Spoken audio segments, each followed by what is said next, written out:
ले लेजो ऊपर जो अँ नो जोता खुशबू गुजरात की है ना ओली दे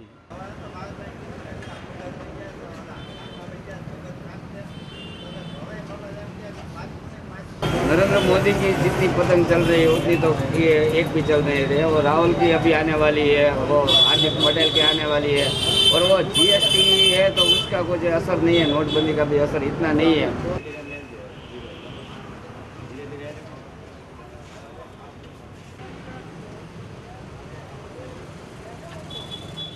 मेरे को मोदी जी की पतंग पसंद है,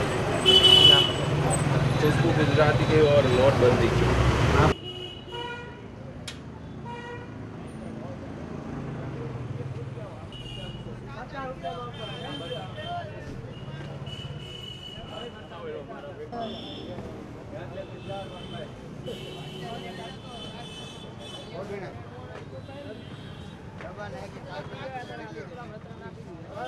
ये रोल नदी